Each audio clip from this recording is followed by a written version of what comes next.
Bonjour à tous, je vous retrouve aujourd'hui pour une vidéo focus sur le Winterfell cardigan de Catherine Schneider.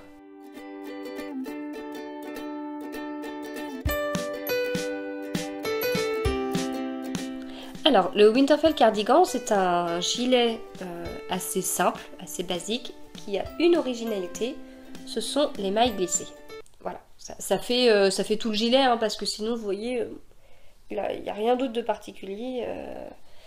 Il n'y a pas d'autre originalité, on va dire.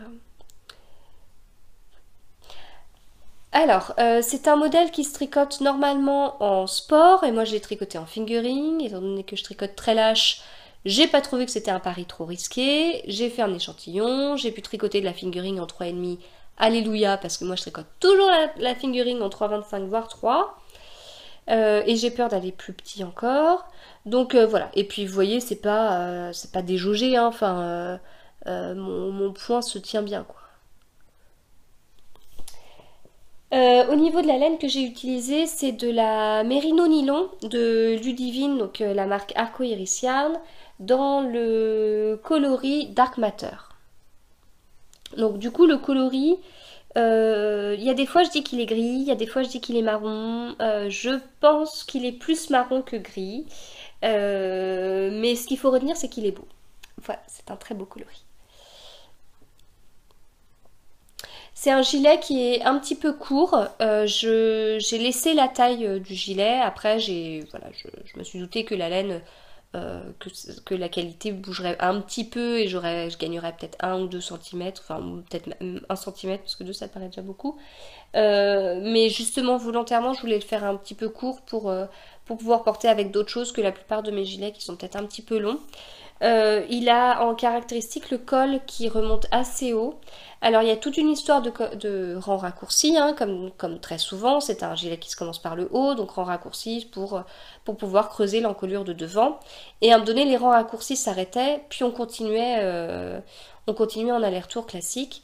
Et moi j'ai été, alors je me rappelle plus exactement, mais en tout cas ce que je peux vous dire, si vous avez le modèle et que vous souhaitez faire ça, c'est que j'ai fait les rangs raccourcis jusqu'au maximum en fait. Voilà.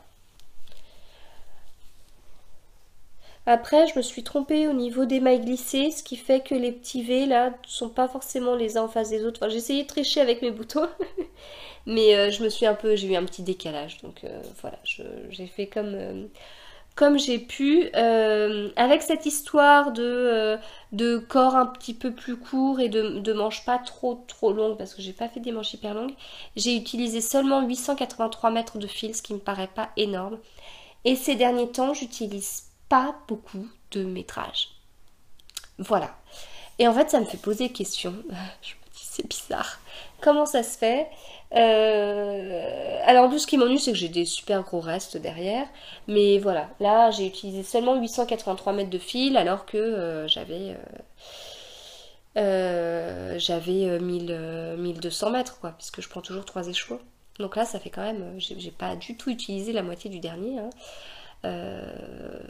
Voilà, sur les 400 mètres, j'en ai utilisé seulement 83, donc ouais, je sais pas. Je saurais pas trop.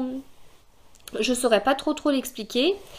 J'ai tricoté ce gilet dans le cadre d'un calque que je co-organisais avec Alice du Lapin d'Alice et Magali de Magalen, et du coup enfin au départ voilà, c'était un modèle qui me plaisait, j'en avais parlé sur Instagram, il y avait eu un petit engouement autour et tout ça, c'était un modèle que je surveillais la sortie, voilà, Alice le savait d'ailleurs, et, et en fait le cal était pas mal, parce que cette histoire de maille glissée, eh ben c'était pas très clair. La créatrice avait mis dans ses explications une explication qui moi m'a pas paru très très claire. Elle a fait des vidéos, mais des vidéos très rapides où on voyait pas très très bien. Et voilà. Et en fait la logique c'est vraiment, si vous avez du mal, prenez une aiguille à torsade. En fait c'est pas une logique, c'est un conseil. Si vous avez du mal, prenez une aiguille à torsade.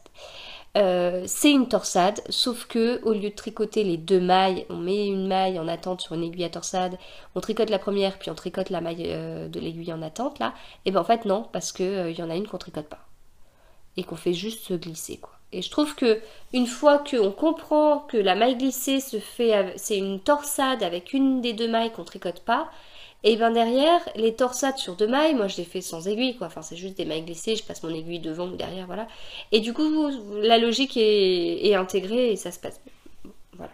En tout cas, donc il y a eu un call sur le Winterfell, dans mon groupe Ravelry, donc si vous souhaitez faire le modèle et que vous vous posez des questions, n'hésitez pas à parcourir les messages, d'autres vidéos ont été données et tout ça, on s'est pas mal entraidé, et je pense que comme beaucoup de choses, s'il y a 3 personnes ABC, bah, chaque personne comprendra différemment comment on fait cette maille glissée, quoi. Donc voilà, il y a pas une explication universelle, mais n'hésitez pas à aller voir parce que peut-être que moi, ce que je vous dis, utiliser une aiguille à torsade, vous dites non, certainement pas. Et puis en allant fouiller dans les explications, vous trouverez une vidéo bis qui était pas mal et qui vous correspond mieux, etc. Voilà. Du coup, enfin moi je suis vraiment contente de ce gilet. En plus la couleur, je trouve qu'elle va aller partout, enfin elle va aller avec tout. Les boutons, comme d'habitude, j'ai pris des boutons en bois et voilà. Du coup j'ai fait le tour. C'était un focus rapide. J'ai fait le tour. N'hésitez pas à me dire ce que vous en pensez. Et puis ben moi je vous souhaite un très bon tricot et je vous dis à bientôt.